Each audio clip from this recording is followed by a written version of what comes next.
അനിൽകുമാർ, പിണറായി വിജയനെ ഇതൊക്കെ വേട്ടയാടാൻ പോവുകയാണ്, അപ്പോഴാണ് പേരാമ്പ്രയിലെ സംഭവങ്ങൾ ഉണ്ടാകുന്നത്. ഇതൊക്കെ വേട്ടയാടലിന്റെ ഭാഗമാകാം. അനിൽകുമാർ, അല്ല, ഒന്നാമത് ഈ 2019 ഈ സ്വർണ്ണക്കടത്തിൽ എന്ത് സംഭവിച്ചു എന്ന് എല്ലാവർക്കും അറിയാവുന്നൊരു കാര്യം എന്താണ്? ഫൈസൽ ഫരീദ് എന്ന് പറയുന്ന ഒരാളാണ് ആ സ്വർണം ദുബൈയിൽ നിന്ന് വിമാനത്താവളത്തിലേക്ക് അയച്ചത്. 2, അത് അയച്ചത് ദുബായ് എമിറേറ്റ്സിൻ്റെ സർക്കാർ വക വിമാനത്തിലാണ്. 3, അത് കിട്ടിയത് ദുബായ് സർക്കാരിൻ്റെ തന്നെ കോൺസുലേറ്റിലാണ്. ഇതിലൊന്നും കേരള സർക്കാരിനൊരു പങ്കില്ല, മുഖ്യമന്ത്രിക്കൊരു പങ്കില്ല, അദ്ദേഹത്തിൻ്റെ ആഫീസിലെ ആർക്കും പങ്കില്ല. ഒരു പങ്കുണ്ടെന്നതിനും തെളിഞ്ഞിട്ടേയില്ല.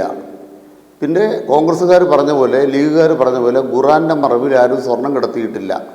അപ്പോൾ ഖുറാൻ്റെ മറവിൽ സ്വർണം കടത്തിയെന്ന് പറഞ്ഞ് മോദിയെ സന്തോഷിപ്പിക്കാൻ, അമിത്ഷയെ സന്തോഷിപ്പിക്കാൻ, RSSനെ സന്തോഷിപ്പിക്കാൻ കേരളത്തിലെ UDFന് കിട്ടിയത് അവർക്ക് നന്നായി. പിന്നെ ഈന്തപ്പഴത്തിൻ്റെ മറവിൽ സ്വർണം കടത്തി. പിന്നെന്താ കേട്ടത്? ബിരിയാണി ചെമ്പിൻ്റെ മറവിൽ സ്വർണം കടത്തി. ഇതൊന്നും ഇല്ല എന്നാണ് തെളിഞ്ഞിട്ടുള്ളത്. ഇന്നിപ്പോൾ അടുത്ത പണിയായിട്ട് ഇറങ്ങിയിട്ടുണ്ട്. മാത്യു കുഴൽനാടൻ്റെ ചെവിയുടെ കുറ്റിക്ക് സുപ്രീം കോടതി അടി കൊടുത്തു. എന്നിട്ട് ഇനി ഇവിടെ നിന്നാൽ 10 ലക്ഷം രൂപ ഇവിടെ കൊടുക്കണമെന്ന് പറഞ്ഞിട്ട് പോയി. അവസാനം എന്തായി? കുഴൽനാടൻ അവിടെ പോയി. അപ്പം മനോരമ അടുത്ത പണിയായിട്ട് ഇറങ്ങിയിരിക്കുകയാണ്. എന്താണ്? പിണറായി വിജയൻ്റെ മകന് ED സമൻസ് കൊടുത്തു. എന്നിട്ട് തന്നെ ED വിളിക്കാഞ്ഞത്? എന്തിനാണ് ED വിളിക്കുന്നത്? അവിടെയാണ് അടുത്ത കെട്ടുകഥ. മകളുടെ പേരുള്ള കള്ളത്തരം തീർന്നു, തൊണ്ടി സഹിതം പിടിക്കപ്പെട്ടു. കള്ളം പറഞ്ഞ കുഴൽനാടനും പിടിക്കപ്പെട്ടു, BJPക്കാരും പിടിക്കപ്പെട്ടു. ഷോൺ ജോർജിനോട് മിണ്ടരുതെന്നല്ലേ കോടതി വിധി? ഷോൺ ജോർജ് എന്ന് പറയുന്ന BJPയുടെ സെക്രട്ടറിയോട് മിണ്ടരുതെന്ന് കോടതി വിധിയില്ലേ? അപ്പം മകളുടെ പേരിൽ മിണ്ടാൻ പറ്റാതെ മകൻ്റെ പേരിൽ അടുത്ത കഥയായിട്ട് മനോരമ വന്നിരിക്കുകയാണ് കോൺഗ്രസിനെ രക്ഷിക്കാൻ. എന്തിനാണ് ഈ മനോരമ ഇപ്പം ഇറങ്ങി തിരിച്ചിരിക്കുന്നത്? 2023 സമൻസ് അയച്ചു. എന്ത് സമൻസ്? Life mission. മനോരമയിൽ ഇന്നൊരു വാർത്ത ഞാൻ കണ്ട് ഞെട്ടിപ്പോയി. എന്താണെന്നറിയോ? കേരള സർക്കാരിന് ദുബായ് സർക്കാർ, അവിടുത്തെ റെഡ് ക്രസൻറ്റ് പണം കൈമാറി എന്നാണ് മനോരമയുടെ മുൻപേജിലെ വാർത്ത. കേരളത്തിൽ ആരെങ്കിലും വിവരമുള്ളവർ പറയുമോ?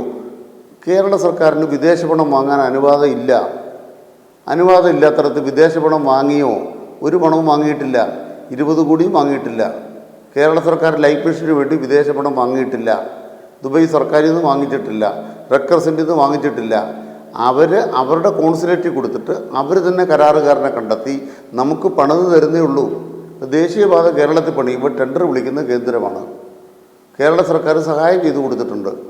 വടക്കാഞ്ചേരി ഫ്ലാറ്റിൽ ടെൻഡർ വിളിക്കുകയോ വിളിക്കാതിരിക്കുകയോ ചെയ്ത പോലെ അവിടെ ഈ പണി നടത്തുന്നതെല്ലാം അവർ പണം കൊടുത്ത് ദുബായ് സർക്കാരിൻ്റെ UAEയുടെ കോൺസുലേറ്റാണ്, അല്ലാണ്ട് കേരള സർക്കാരല്ല. അതിന് ദേശീയപാത കേരളത്തിൽ പണിയാൻ അമിത്ഷാ, മോദി, പിണറായി വിജയന് കൈക്കൂലി കൊടുത്തെന്ന് പറഞ്ഞാൽ വിശ്വസിക്കുമോ? ദേശീയപാത പണിയാൻ വേണ്ടി പിണറായി വിജയന് അമിത്ഷാ കൈക്കൂലി കൊടുത്തെന്ന് പറഞ്ഞാൽ വിശ്വസിക്കുമോ? എന്തിനാ കൈക്കൂലി? അതുപോലെയാണ്. ഇത്രേ ഉള്ളൂ. ഇതൊക്കെ മനസ്സിലാകാത്ത വിഡ്ഢികളാണോ നമ്മുടെ നാട്ടിലുള്ളത്? പിന്നെ കോൺഗ്രസ്സുകാർ ഇതെല്ലാം പറഞ്ഞു കിടക്കും, വേറെ ഗതിയില്ലല്ലോ. പിന്നെന്താ സംഭവിക്കുന്നത്? അയ്യപ്പ സംഗമം. കോൺഗ്രസ്സുകാരിപ്പോൾ അയ്യപ്പനെ താഴെ ഇട്ടു. ഏത് അയ്യപ്പനാ? കോൺഗ്രസിൻ്റെ അയ്യപ്പൻ. പത്തനംതിട്ട കണ്ടു, കടുവപ്പുറത്ത് വരുന്ന അയ്യപ്പൻ. അതെനിക്ക് മനസ്സിലായില്ല. ഞങ്ങളെല്ലാം അയ്യപ്പനെ കുറിച്ച് വിചാരിക്കുന്നത് പുലിപ്പുറത്ത് വരുന്ന അയ്യപ്പനാണ്, പുലിപ്പാൽ കുടിച്ച് വളർന്ന അയ്യപ്പനാണ്. പുലിപ്പുറത്ത് വരുന്ന അയ്യപ്പനെ നമ്മൾ കണ്ടിട്ടുണ്ട്. അതാണ് ജനകോടികളുടെ അയ്യപ്പൻ. കോൺഗ്രസിൻ്റെ അയ്യപ്പൻ അതല്ല. കടുവാപ്പുറത്താണ് കോൺഗ്രസിൻ്റെ അയ്യപ്പൻ വരുന്നത്. VD സതീശൻ പറഞ്ഞില്ലേ? പിന്നെ സുരേഷ് ഗോപി പറഞ്ഞിട്ടുണ്ട്, സുരേഷ് ഗോപിയുടെ ചേട്ടനാണ് അയ്യപ്പൻ. അപ്പോൾ VD സതീശൻ സുരേഷ് ഗോപിയുടെ ചേട്ടനെ കടുവയുടെ പുറത്ത് കയറ്റി എഴുന്നള്ളിച്ചാൽ കേരളത്തിൽ ചിലവാകാൻ പോകുന്നില്ല. അതുകൊണ്ട് ഷാഫിയോട് പോയി പറ, അദ്ദേഹത്തിന് പരിക്ക് പറ്റി കാണില്ല. എനിക്ക് അതിനെക്കുറിച്ച് അറിയേണ്ട കാര്യമില്ല. പിന്നെ ഈ ഷോയൊക്കെ നടത്തുന്നതിന് അദ്ദേഹത്തിന് അവകാശമുണ്ട്. രാഷ്ട്രീയം കളിച്ചു, കോളേജിൽ ചിലവാകുകയല്ല, പിന്നെയാണോ കേരളത്തിൽ ചിലവാകാൻ പോണത്? ശരി, കോളേജിൽ ചിലവാകുകയെന്നല്ലേ പിള്ളേരെ തെളിയിച്ചത്? തേമ്പി വിട്ടില്ലേ? KSUവിനെയും ലീഗിനെയും അതുപോലെ ലീഗിൻ്റെ MSFനെയൊക്കെ ആ കാലിക്കട്ട് സർവകലാശാല തേമ്പി വിട്ടില്ലേ?